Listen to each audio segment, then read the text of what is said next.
માત્ર 10 રૂપિયાના ખર્ચે ઘરે પડેલી સાદી બ્રેડમાંથી અને એ પણ માત્ર 2-3 સામાન્ય સામગ્રી સાથે આજે બનાવીશું આપણે ડિઝર્ટ એવી બ્રેડની ડીશ, જે તમે સાદી બ્રેડ ખાવાનું ભૂલી જશો જો એક વખત તમે આવી ડીશ બનાવી લીધી.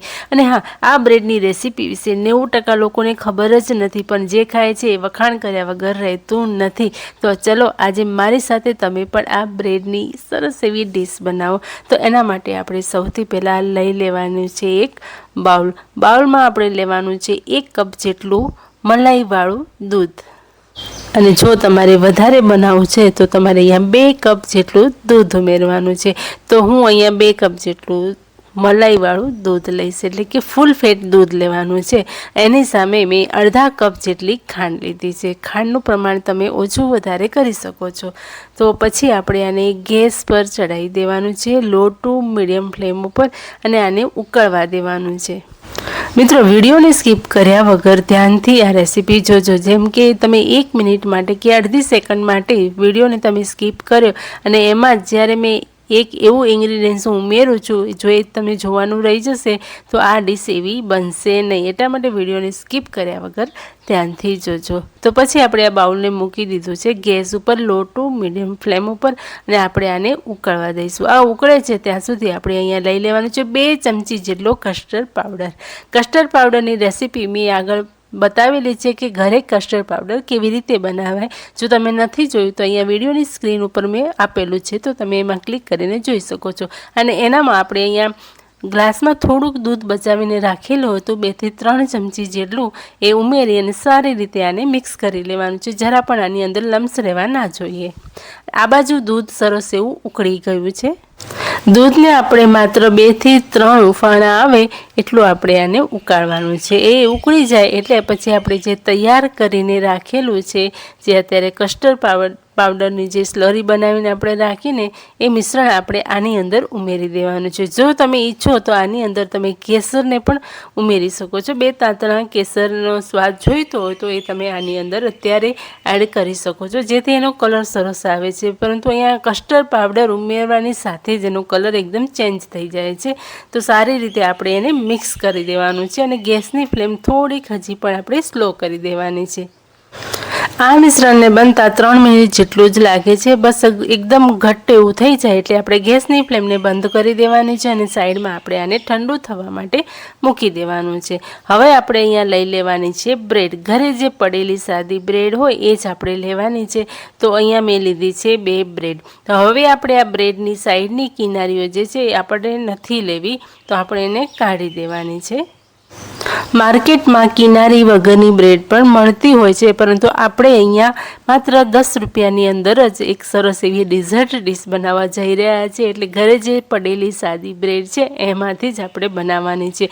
અને આ સાઈડમાં જે કિનારીઓ વધે છે એ કિનારીઓ આપણે ફેંકી નથી દેવાની, એનો પણ ઉપયોગ છે. એ બધી જ કિનારીને આપણે કાઢીને તડકામાં સૂકવી દેવાની છે, અને પછી સરસ એવી પીસી લેવાની છે, જેનાથી અહીંયા સરસ એવો અહીંયા પાવડર, બ્રેડનો પાવડર બનીને તૈયાર થશે, જે આપણે કેકમાં, આઈસ્ક્રીમમાં બધામાં વાપરતા હોઈએ છીએ.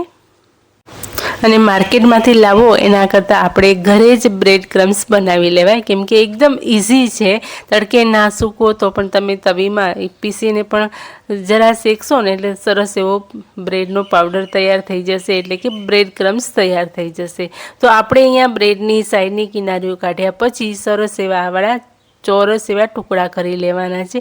ટુકડાનો આકાર તમે ઈચ્છો એવો રાખી શકો છો, પરંતુ અહીંયા આ જે ડીશ બનાવવા જઈ રહ્યા છે એનામાં આવા ચોરસ પીસ ખૂબ જ સરસ દેખાતા હોય છે.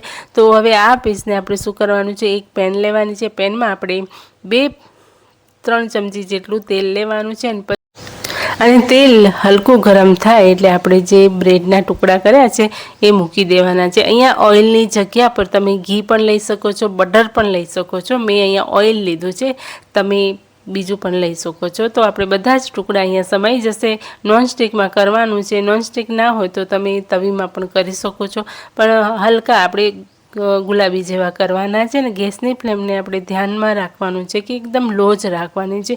જો તમે હાઈ ફ્લેમ પર કરશો તો બ્રેડ દાજી જશે.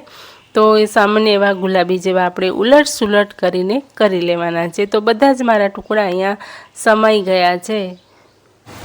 અને નીચેની સાઈડ સરસ એવા ગુલાબી જેવા થઈ ગયા છે. તો મેં ઉલટ સુલટ કરી અને બધા જ એવા બ્રાઉન જેવા કરી લીધા છે.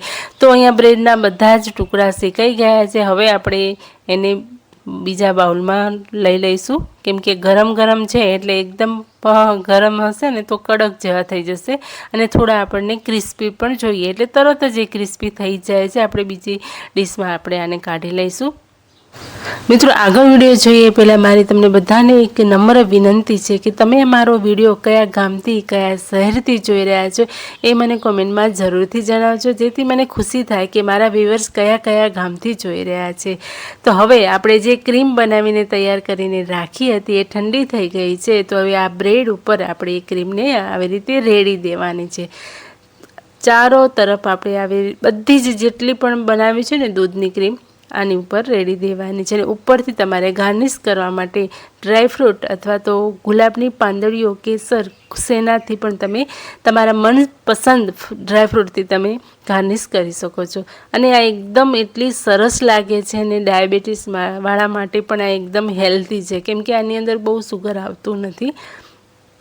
તો અચાનકથી મહેમાન આવવાના છે, મીઠાઈ શું બનાવવું વિચારી રહ્યા છો, તો ફટાફટથી આ બ્રેડની ડેઝર્ટ રેસીપી બનાવી દો. મહેમાનો ખાતા વખાણ કરશે તમારા, એ સ્વાદ એની જીભ પર રહી જશે કે ક્યારેય ભૂલશે જ નહીં. તો મિત્રો, આજની અમારી આ ડેઝર્ટ રેસીપી તમને કેવી લાગી? જો જરા પણ ગમી હોય ને તો પ્લીઝ વિડીયો પર એક લાઇક, શેર, કોમેન્ટ જરૂરથી કરજો.